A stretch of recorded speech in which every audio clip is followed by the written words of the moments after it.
Maupay na adlaw, magandang araw po sa ating lahat at magandang araw po sa lahat ng mga nanonood ngayon. At kung bago ka lang sa aking channel, itong aking channel ay matututuhan nyo kung paano bake ng cake, kung paano ako mag-design ng cake, lahat yon. Matututuhan nyo din kung paano ako magluto ng masasarap na mga kakanin. Itong mga kakanin, mga cake ay pinapa-order ko po ito. Dalawin nyo lang po lahat ng aking video. Matututunan nyo kung paano mag-bake, kung paano magluto ng kakanin. Nakakaiba po. At sa mga walang oven, pwede kayong gumawa ng cake kahit walang oven. Sisimulan na natin. Ngayon ay gagawa tayo ng kakaiba. Kakaibang leche flan ito. Ang tawag ko dito ay oven leche flan cake. Ang una nating ingredients, itong butter. Ang butter nito ay pinalahati ko po doon sa 200 grams. And then, ayan, tinunaw ko po siya. Graham, egg yolk. Ito ay 10 pieces egg yolk, medium size. Ating Alaska ibak at ang ating cowbell, yung ating condensed milk. Syempre, ang ating pang flavor na ubi flavor. Wala kayong ubi flavor na ganitong brand, yung Bakersfield, pwede naman kayong gumamit ng McCormick. Ayan, yung McCormick ubi flavor nila, pwede po yan. Hindi magkakalayo ng lasa at parehas lang po talaga sila. Gulaman, ito ay unflavor. Gulaman po, unflavor po yan. 1 tablespoon po ito po ang gagamitin natin para sa ating leche flan. Para naman po sa ating toppings, meron po akong Alaska ibak. Depende na sa inyo kung anong brand ang gagamitin nyo. Ayan, Alaska ibak, ito ay 1/4 cup. Cowbell din, yung condensed milk, 125 ml po ito. All-purpose flour, ito ay 2 tablespoon. Yung egg yolk, size nito ay medium size. Pinakita ko na sa inyo ang ating mga ingredients na susunod nating gagawin. Itong ating crush na Graham, ilalagay natin sa mixing bowl. Hahaluin natin dito ang ating butter.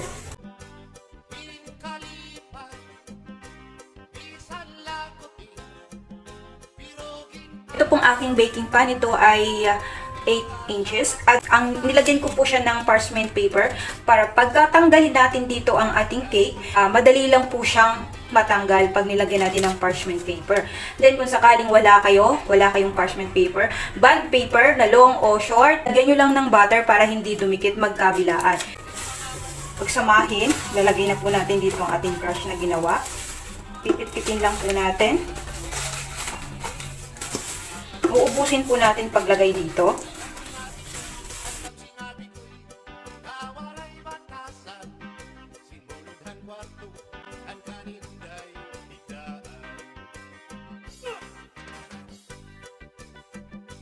Ayan na po siya. Then, isi-set aside natin itong ating ginawa kasi gagawin na tayo ng leche flan. Pagsasamahin na natin ang ating ingredients sa ating leche flan. Ang una nating ilalagay ay itong 10 pieces egg yolk. Medium size lang po ito. Alaska ibak, condensed milk. Lalagay naman tayo ng unflavored gelatin. Yun po ay 1 tablespoon lang po. Hindi po pwede natin sobrahan itong ating gelatin kasi titigas po siya, hindi siya magiging creamy. Ng 1 teaspoon na ating flavor. Uulitin ko, kung wala kayong ganitong brand, mas okay na McCormick. Pwede po ang McCormick. Pagkatapos makombine lahat ng ating ingredients, ito'y sasalain natin ng 2 beses para walang pamumuo. 2 beses po kung sinala. Pagkatapos nating salain, atin naman na itong isasalang. Dapat, ang pagsalang natin dito ay hindi natin iiwan. At pagka uminit na po, mulo na, ito ay hahanguin na natin. Hindi siya po pwedeng ma-overcook dahil titigas na po siya. Sinalang na po natin ito, nasalang na natin sa ating kalan. Hahaluin po natin ito, huwag nating iiwan ang ating niluluto kasi mabilis po siyang maluto, mabilis po siyang uminit. Sa ilalim po nito, mamumuo. Kaya kailangan ito'y hinahalo-halo natin. Konting kulo lang, kuntong init lang, okay na po ito. Yan, haluin lang natin. Hindi na natin po pwedeng tagalan ng ating pagluto nito. Kailangan mabilisan lang po.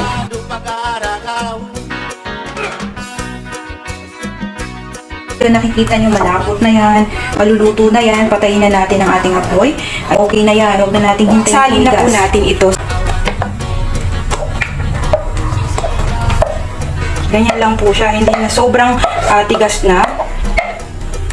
Kailangan mabilisan lang po itong ating pagluluto. Lamigin lang natin ito. then gagawa na tayo ng kanyang pang-toppings. Then ang susunod naman natin gagawin, ang ating toppings naman ng leche flan cake. Pagsasamahin muna natin ang ating condensed milk, ang ating flour. Samahin lang natin sila.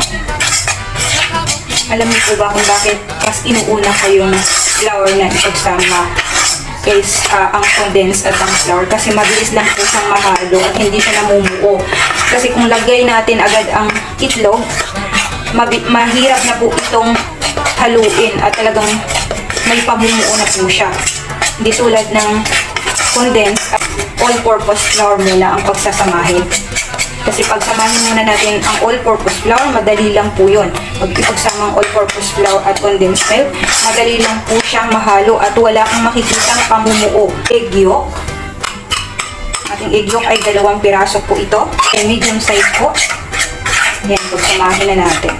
Yung asin. Lagay tayo ng konting asin para hindi po ganun katamis. Alas kaiba. Para mas masarap. Teaspoon para medyo dark siya doon sa ating yung ating toppings. And 2 teaspoon po ang nilagay ko para medyo dark ang ating ubi flavor. Napakadaling gawin, sobra. Sa mga nanay dyan na gusto nyong patikimin o bigyan ng espesyal ang inyong mga asawa, napakadaling gawin. Walang mahirap-hirap. Isa lang ulit natin sa mahinang apoy at halu-haluin hanggang sa lumapot.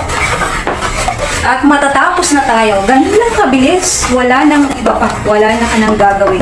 Diba napakabilis lang kapag gumawa ka ng mga dessert mo. Fiesta, ayan sa mga shoutout dyan, sa mga nasa probinsya dahil uso sa kanila yung fiesta. Ito, itry nyo po itong ating pang dessert ito. Try nyo po ito sa inyo. Ihanda nyo po ito sa fiesta. Ay napakadali nito. Recommend ko sa inyo na ihanda nyo po ito sa fiesta para kakaiba. Napakadali lang ito, halu-haluin lang hanggang sa lumapot. Oh, tapos na. Mayroon na tayong ubi leche flan cake. At napakasarap.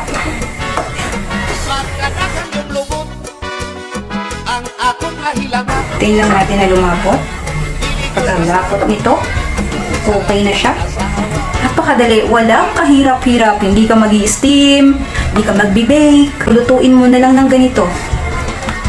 Ang nagastos ka dito ay nasa 200, ganyan. Sa 200 po. Yan na, malapit na itong lumapot. At pwede na natin itong iibabaw sa ating ginawa kanina.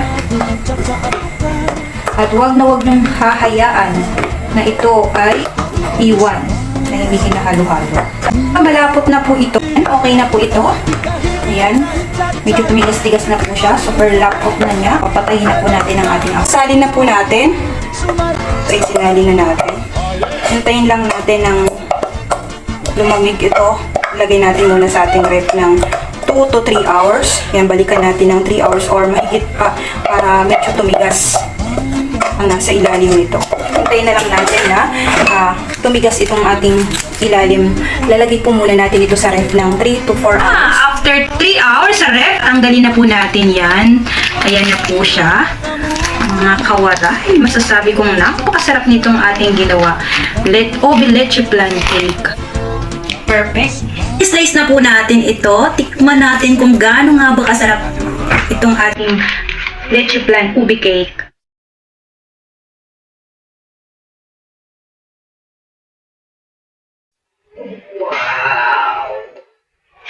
Wow!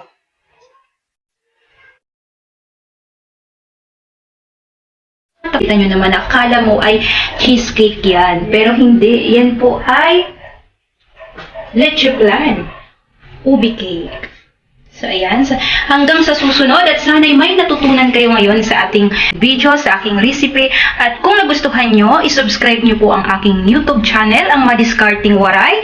At bisitahin nyo po ang aking page, Cake by Ate Jazz. At syempre, kung gusto nyo namang sumali sa aking group, ang Madiskarting Waray Group, marami kayong matututunan doon. God bless po sa ating lahat, mga waray! Wow! Wow! Sarap. Kakaiba. Akala mo talaga cream cheese. Pero, hindi siya cream cheese. Lasang cream cheese lang.